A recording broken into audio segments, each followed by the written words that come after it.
Hello and welcome to a new vlog. Welcome if you're new here. Hi, I'm Andrea. I'm a full-time writing instructor and a part-time content creator and indie author. It is nice to have you here.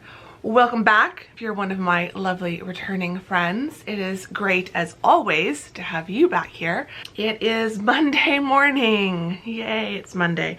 And I've got a busy morning actually.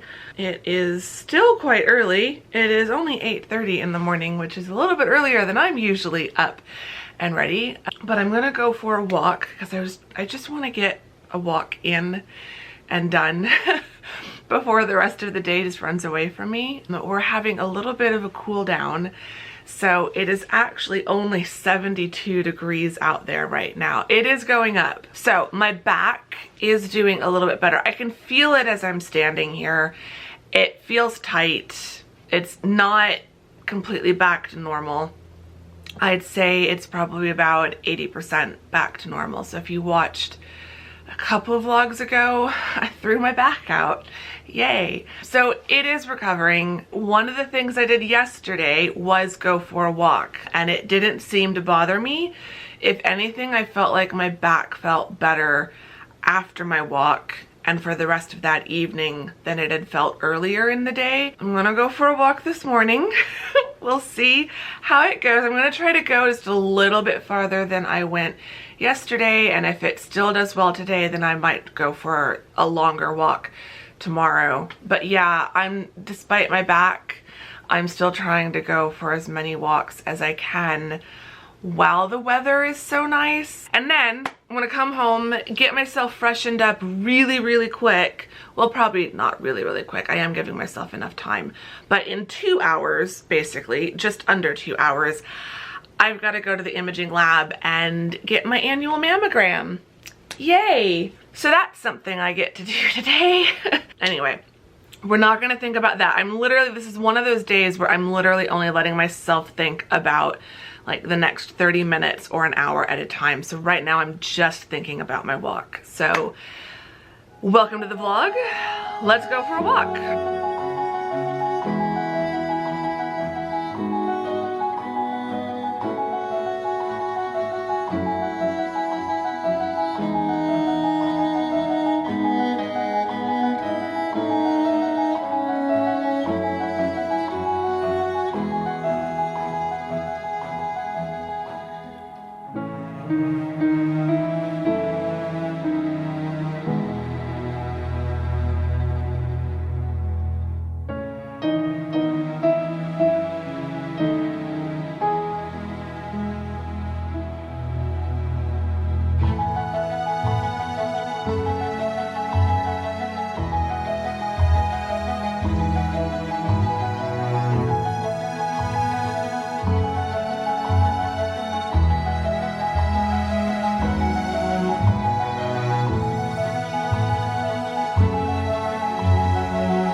Very warm and a bit sweaty, but that's okay.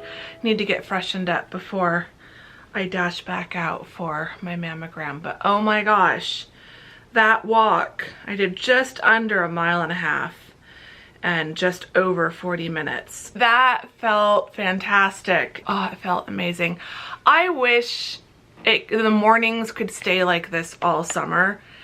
And back in ye olden times of the late 1990s, when we first moved here, back in the end of the 20th century, it was nice in the mornings. Throughout the entire summer, it would get really hot during the day, and then it would cool down as soon as the sun set, like a true desert does. But there's been so much development, there's just so much asphalt and concrete and steel and glass and everything that bounces and reflects or absorbs the heat. And so Phoenix has what's called a heat island effect, which means it just gets super cooked all day throughout the summer, and then it has nowhere to go. It doesn't dissipate at night. Anyway, it was lovely. It was amazing. Definitely kept my mind distracted. I'm trying not to think about my mammogram. This morning I'm literally just thinking like just a few minutes ahead at a time. I'm not letting myself jump to, otherwise I'd spend the whole morning stressing about my 10:30 a.m. appointment, and I don't want to do that because it's a lovely, lovely morning right now, so I don't want to stress. But yeah, I'm trying not to think about it. I don't have any reason to be worried, you know. It's just a routine annual thing, but I think because I had those issues with, well, not issues, but if you were watching earlier last year, well, it was before that. My first one was in August of 2021. Then I had to go back in like 2 weeks later to do some follow-up images, and needed some more images and some different magnification of the images because they thought they saw something.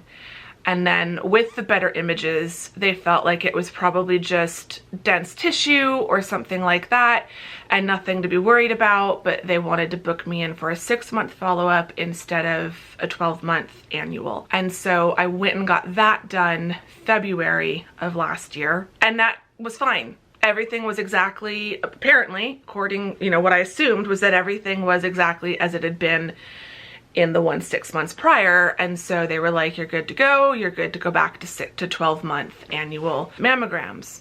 So that's what I'm doing. But then I had issues with my doctor, and so I didn't get in to see my doctor for my 6-month follow-up until the end of March, when it should have been more the beginning of February. And then they put in the order for the mammogram, but when I called at the end of March, the imaging lab was booked out until June. So I'm now a few months overdue from when I should have gone. So it's been a year and a few months kind of a thing, a year and 4 months. So, which is fine.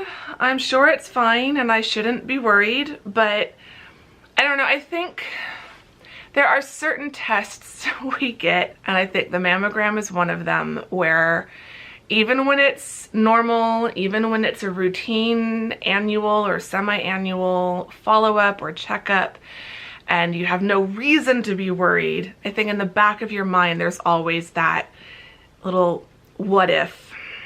I have no symptoms of anything out of the usual for me. I have nothing that I feel. Everything is fine as far as I can tell. So knock on IKEA particle board. I think is anything in this apartment actually wood. I feel like so much of what I have is IKEA particle board.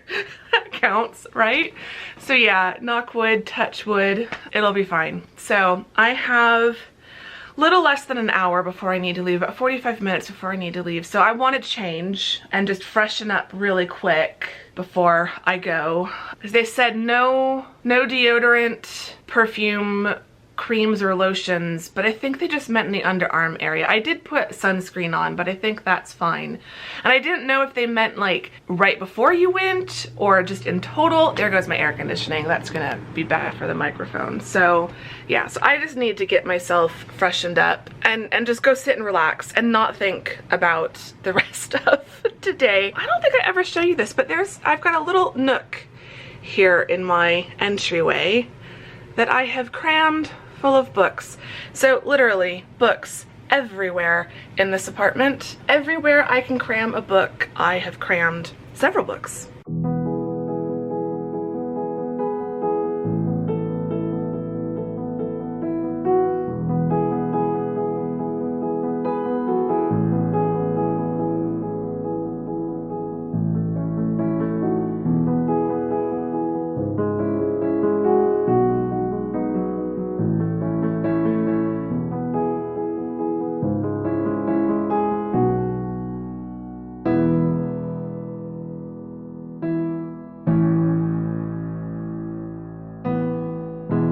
Okay, I'm done. That was a lot faster than I was anticipating. It's 10:52 and my appointment was they told me to get there at 10:35, so that's what I did. But yeah, I'm done already. I think I walked in at like 10:32, like I was a few minutes early. They got me checked in really quick.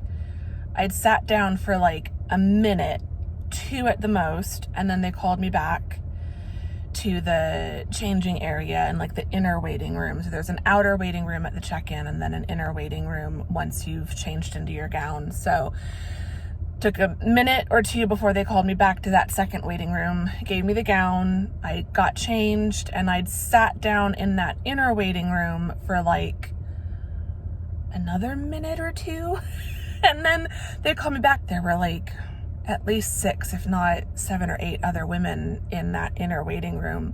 So I thought they were a little bit backed up. And then it was just 2 images on each side. And then she was like, okay, you're good to go. I'd prepared to be here until like 11:40 at the earliest. Like I'd prepared to lose like at least an hour for all of this, and it wasn't even 30 minutes. So I'm gonna go home and take a shower and get myself freshened up after my walk and being out at the imaging lab, and then get some lunch, probably relax for a bit, to be honest, before I make myself start doing any work.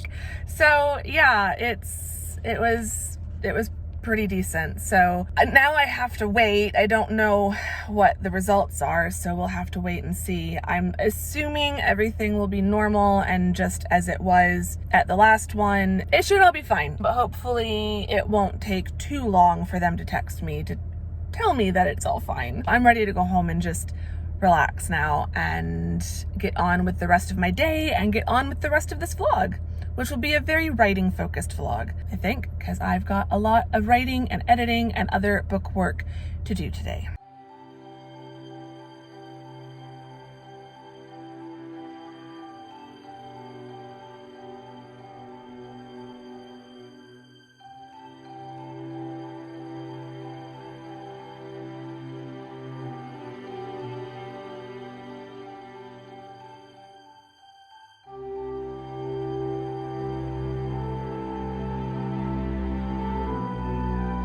Okay, it is now 3:25.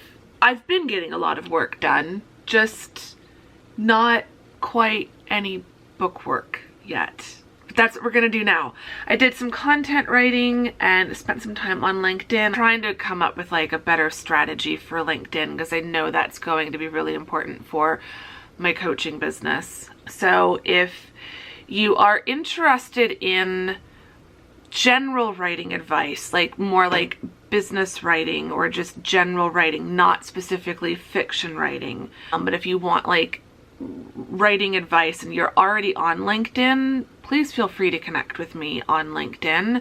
I'm going to be doing more of that kind of business writing or just general writing advice and mindset advice and stuff like that. I'm going to be doing a lot on LinkedIn. I mean, I already do some of that here, but the YouTube channel tends to be much more fiction focused because I know the majority of you are fiction writers, but I want to be sharing more of like general writing advice or like nonfiction / academic / business writing advice over on LinkedIn. I'm also at some point this summer, hopefully sometime this month, if not early next month, going to be creating a Substack blog with longer form writing advice. So I will let you all know when that goes live. It's going to be a free Substack to start with. I think eventually, and one of the reasons why I've chosen to do Substack is because you can monetize that. So I think at some point in the hopefully not too distant future, but also not like quite the foreseeable future just yet, I will at some point do a monetized version, like a paid version. So there'll be the free Substack and then there'll be like another level with like paid stuff. But I need to be able to get into the habit of doing the free version first because yeah, I'm not consistent enough with a lot of things. It's like I'd love to one day have a Patreon. I'd love to do either a YouTube channel membership or create a membership section on my website, or like some combination of all of these. Like I could really see myself doing a Patreon in support of my YouTube channel and my novels that's like very fiction focused, and then like a membership section on my website that would go in with like a paid version of my Substack, and that's more of the like coaching clients, potential coaching clients, just general writing advice, business writing advice, stuff like that. But I don't have time for that right now. Like I don't even have, like I barely have time for the YouTube videos I currently make. I don't know what I would do as a bonus to put up on something like Patreon. And like I barely have time to write the novels I currently write. I don't know when I would have time to do like short stories and bonus chapters and the kinds of things that I see other authors and other author tubers doing on their Patreons. I love the idea of Patreon, and I feel like there's at least a handful of you who probably would be kind enough to support me on Patreon. I just don't know that I could handle the increase in content right now, and I don't know that I could create enough extra content to make Patreon worth it for someone who would then be paying even a few dollars a month for it. So yeah, it's not a pipe dream. It will happen. I will make it happen. It's just, that's a like 5-year goal kind of a thing. At some point I would like to create a Patreon, and I would like to have a paid newsletter for my coaching business, and I would like to have like memberships and things like that. Like I can't even do the lowest effort things, let alone something like Patreon that would be much more high effort. But I'm thinking about it. It is somewhere in the plan for one day down the road. But yeah, so I was doing some content writing, content marketing work, and working on some of those LinkedIn posts.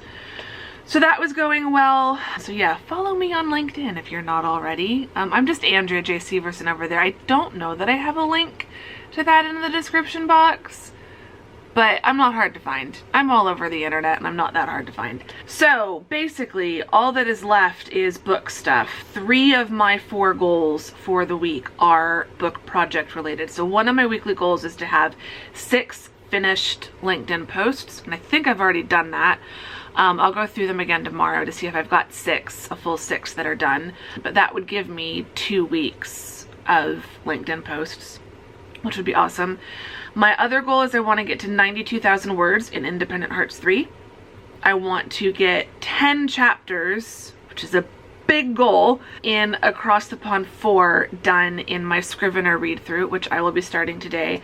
And I want to get 5 chapters in my Scrivener read-through of Royal Romance done this week. So that would just be like 1 a day, less than 1 a day if I include the weekend. So basically how some of this is working is Royal Romance is running its own race. Royal Romance is doing its own thing. I'm trying to get into a habit over the course of the summer of continuing to work on it every day, even if it's in really small steps. So like I want to keep working on the Scrivener read through, keep making my notes for the next editing pass, all of that stuff. Independent Hearts is the priority for this summer, so I need to get that finished with being written. We are up to 86,487 words. To get to 92,000 would be just over 5,000 words this week. So even if I don't do any work over the weekend, I think I can still get to 92K by Friday. So we're good there. So I want to keep making progress, keep getting that close to being finished, and then finish it. And I am on track to finish it before the end of this month. So fantastic. Across the Pond 4, I want to keep working on. That's next in priority and almost equal in priority to Independent Hearts 3, because I want to make as much progress on that this summer as possible so that it can come out only a month or 2 after Independent Hearts, not like several months after. So I do want to make a lot of progress in the Scrivener read through of that this month while I am finishing up writing Independent Hearts 3. So I've got Independent Hearts pulled up on my laptop first. So I've got a goal in Scrivener of 900 words. I'm gonna aim for 1,000. I will probably stop when I hit 1,000. I won't go over that just because it's already after 3:30. So once I get to 1,000 words, even if it's been less than an hour, I will stop and I will shift over to Across the Pond, and we'll talk about that then. But I've got a flashing battery light and I need to start writing, so let's do this.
Getting distracted.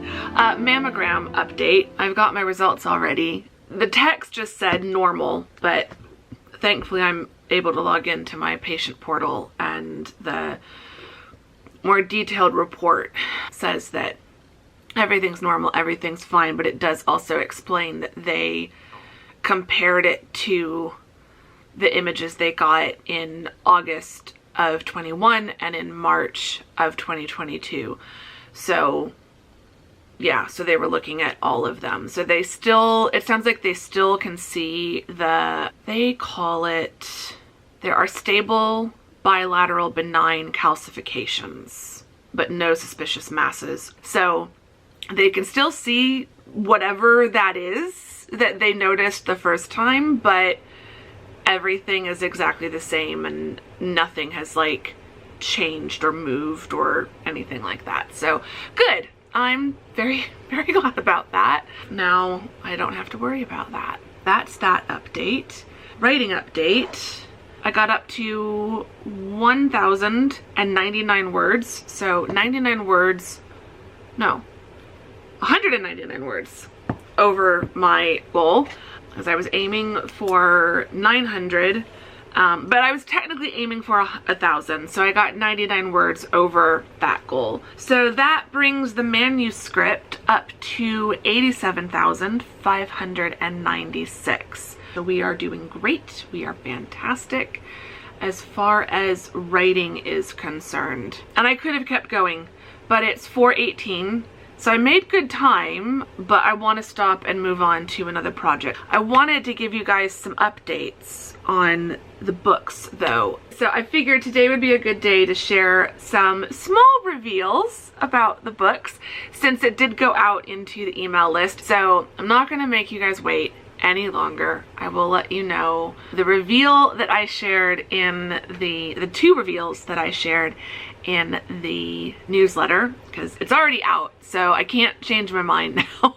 But in the newsletter, and this is why you should be subscribed to my newsletter, link in the description box below, I always share the first reveals there. I shared, finally, who these two books are about, which is probably not a big deal to any of you. It just feels like a big deal to me. I probably make more out of all of this than anyone actually cares about. So Independent Hearts 3, which I would normally wait until I was finished with this, but I'm finished anyway. I mean, the reason I always wait is because if I'm just starting a book, it's like I don't want to jinx it before I finish writing it. We're almost done. I'm certainly not going to change who this book is about at this stage. I'd have to rewrite the entire book. So, who this book is about. In Bookshop of Possibilities, you met Catherine, aka Kate. She was the leading lady of that book. You also met Lydia, who runs the Silver Stag Inn and Pub. She became the focus of book 2, The Inn of Hopes and Dreams. You also met Elise, who runs the candle shop, Molly, who has, her family has a farm outside of town, and Bryn has the pottery shop. So Elise is the focus of book 3. So we're going from the bookshop to the inn and pub and now to the candle shop. And I have been loving it. So I want to start a candle business so bad now. I know that will pass, and I know part of that is like the ADD urge to just do something new. Like, I'm so tempted to buy like a candle making kit and just start making my own candles. I probably will do that eventually, considering how much money I spend on candles, considering I currently have like 4 or 5 partially burned candles sitting on my desk right now, and a few candles that I haven't even started burning yet. I'm obsessed with candles. So when I first came up with the idea to do this series, I knew one of the businesses had to be a candle shop. And I knew I wanted to do the bookshop first because that book was just, that Catherine's whole story just like came to me in one massive brain dump one night. Like, it just, that story was just fully formed inside and just dying to get out. I sometimes felt like I was possessed while I was writing that book. It was the easiest time I have ever had writing anything. So I knew I had to start with the bookshop. And then as I was working on that, it just started to feel like the Silver Stag would be the next logical one. I was getting a lot of ideas for Lydia. I knew exactly what the romantic trope would be, all of that stuff. So that was book 2. And as I was working on book 2, I knew I wanted to do the candle shop next. And I knew I wanted to tell Elise's story. I still didn't have Elise fully figured out in my head. I had a lot of her personality figured out, and I kind of roughly knew what I wanted the romantic trope to be. Do I want to tell you that? Because I didn't say in the newsletter.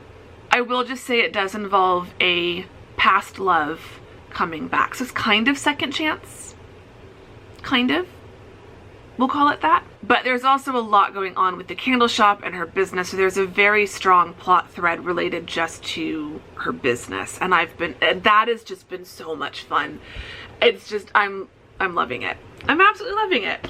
I can see her candle shop in my head so vividly and so perfectly that I just, like, of all the businesses, like the bookshop being separate, because we all, like, I would, if in my perfect world, I would have like a bookshop that also sells candles. Like, that would be the thing. And they'd probably be like book themed candles, knowing me. But of all the other shops outside of Kimbrell's bookshop in this series, Elise's candle shop is like, I want this shop to exist. Even if I don't own it, I just want this store to exist because I want to go shop there. So I can see it so perfectly in my head, and I'm just over the moon for this story. So I'm really excited about that. Across the Pond 4, which is what we're going to move on to next, the reveal for that, drum roll for who the leading lady of that book is. Some people might have guessed, some people, especially by the ending of book 3, but it might still be a surprise. But book 4 is going to be about Celeste and Jonathan. So if you've read at least the first book, Jonathan is Eleanor's cousin that she moves in with when she first moves to London, and Celeste is his girlfriend. They start dating near the end of book 1.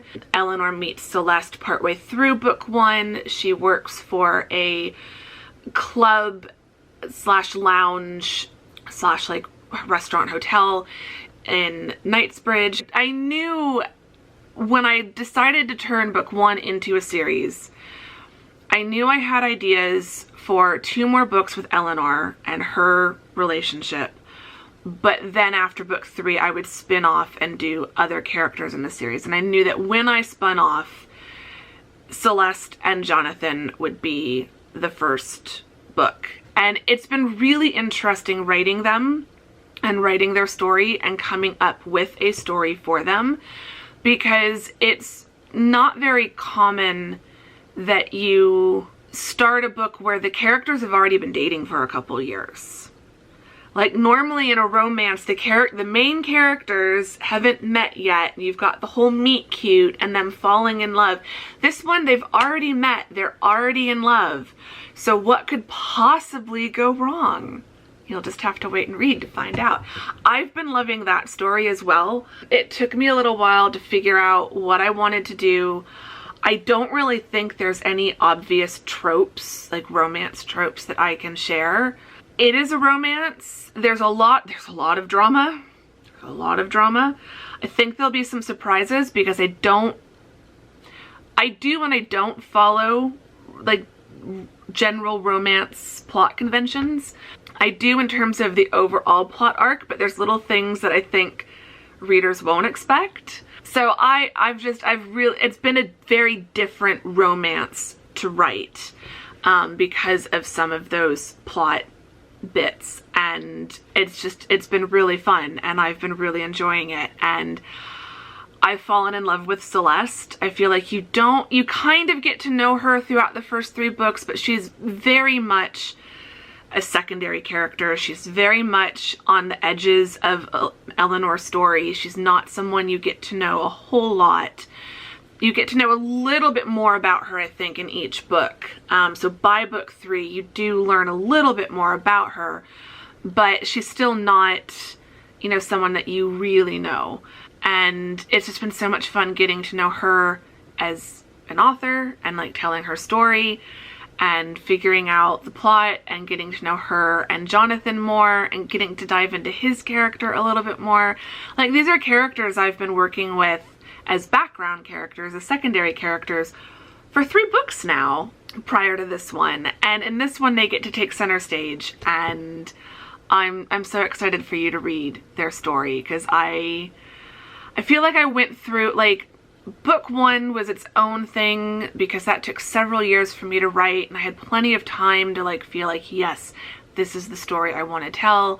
And then book 2, I was so solid on what I wanted that to be. Book 3 kind of knocked me sideways a little bit. I had never written a book 3 before, and I didn't feel as solid in that story. I knew how I wanted Eleanor's like plot arc to end up, but there was a lot I was unsure of. So there were just delays with Across the Pond, and book 4 and telling Jonathan and Celeste's story has really reignited my love for this series. I did share in the newsletter, both books pick up in January, so both Independent Hearts 3 and Across the Pond 4 pick up just like a month after the previous book in this series ends. Not that you need to read the previous books necessarily, like calendar wise, we're just picking up almost right where we left off. So both books are gonna have like that seasonal transition from winter into spring. Independent Hearts, it'll be small town, you know, seasonal vibes.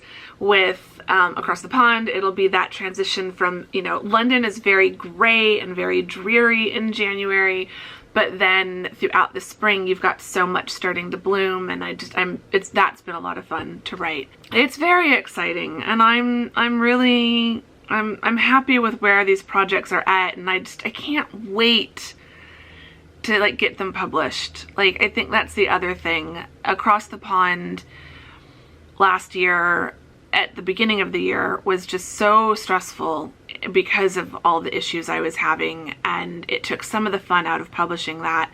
And then the rest of last year, it just felt like this mad dash to catch up because the delays in Brave Together led to delays with all my other writing, and so I was desperate to get The Inn of Hopes and Dreams out sometime last autumn, but I feel like that just went by in a mad rush as well.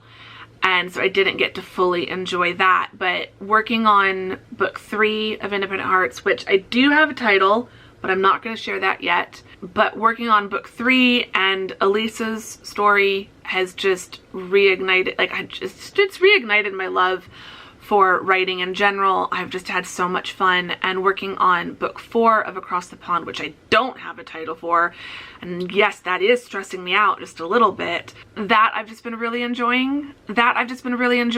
And it's reignited my love for that series. I told you that book 5, which I'm not going to say who book 5 is going to be about, but book 5 is going to be my Camp Nano project in July, and I have so many ideas, y'all. Like, that story is becoming a little bit like Bookshop of Possibilities. It's just this info dump into my brain of one scene after another. Like, it is coming to me like nothing has since writing Bookshop.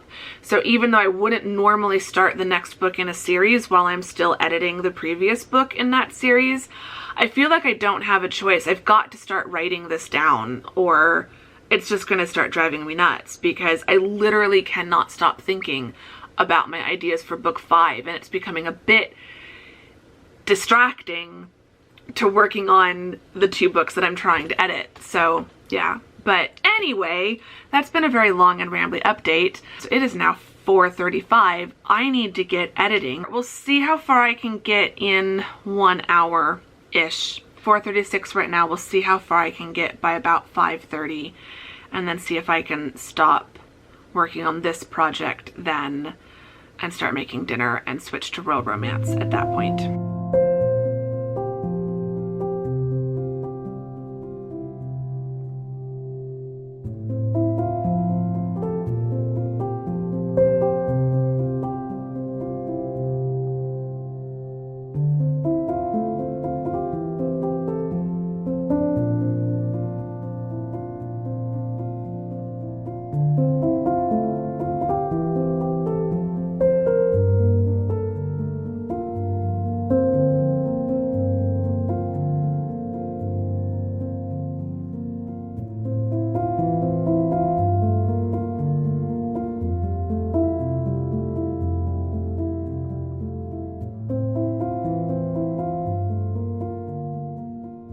Okay, I got through 2 chapters, which was actually fairly impressive because chapter 2 was over 5,000 words. The read-through is going well so far. I loved reading it on my Kindle. I love doing the Kindle read-through of this. I feel really good about this book. It needs a lot of cleaning up. There were so many errors. So many errors. Lots of weird like autocorrect things where it's like, I know I didn't type that. That has to be Scrivener like doing something weird. There were a few continuity things that I noticed, I think because I started working on this in like October, November of last year, and then didn't finish it until March of this year. So I took several months to write this. There's usually fewer we'll see if this holds true with Independent Hearts 3, but there tend to be fewer continuity issues when I write it faster because I remember more of what I said in chapter 1 by the time I'm getting to chapter 15, whereas when I'm taking several months, I will forget what I wrote in the beginning of the book. So I know there were things that I wrote in the beginning of the book that I then noticed I was contradicting or just wording it a little bit differently by the end of the book. So yeah, not a whole lot of notes so far in the first couple chapters. So that's good. I know those notes are coming, but so far, so good. It is now 5:51. And once again, I'm at this point where like I need to start making dinner, but I don't really know what I want for dinner because I don't really feel that hungry. I need to decide dinner. And then while dinner's cooking, I do think I want to try to read through. I'm up to chapter 4 in Royal Romance. And of course chapter 4 is over 5,000 words long. I will at least start reading through chapter 5 of Real Romance. I'm probably gonna have to go sit on my couch though, because I've done okay sitting here at my desk today, but my back is definitely starting to hurt. I need to just sit on the couch and get the heating pad turned back on. I feel like I should probably wrap this vlog up because it's probably getting long. I'm not gonna do much tonight.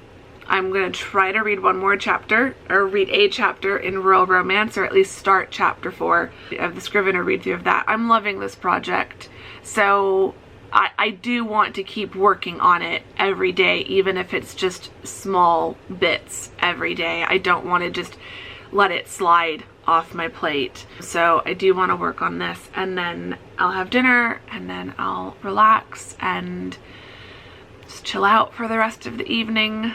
So yeah, I'm gonna wrap this up. I hope you've enjoyed this vlog. Those of you who've read Across the Pond or Independent Hearts, I hope you're excited to know that it's Elise and Celeste in each of those books. And like I said, I'm loving telling their stories. I'm so enjoying writing these books, and I can't wait to give you more reveals as we go forward. Now that you know it's those two characters, I'll talk a little bit more about them in the future vlogs, and I can talk more about my ideas for the covers now that you know it's Elisa's Candle Shop, and I have different ideas for the cover for Celeste's book. So we'll talk about all of that in a future vlog. But yeah, I hope you're excited about that, because I'm excited about that, and I can't wait for you to read these stories. So yeah, hope you enjoyed that part of this vlog and the writing and bookwork in general. And also, the first part of this vlog is your reminder: if you are due for a mammogram and you have been putting it off, just get it done. It always seems scarier in your head than it actually is. Got my mammogram done. We're all good for the year. In the comments, leave me, you guys get really creative with the emojis, so you can leave me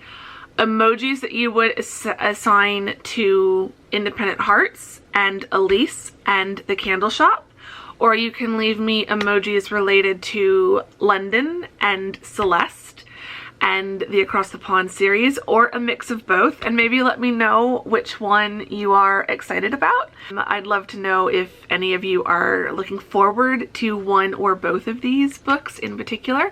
So yeah, that can be what we talk about, or just give me, for the writers in you, among you, give me a writing update. Let me know how your projects are going.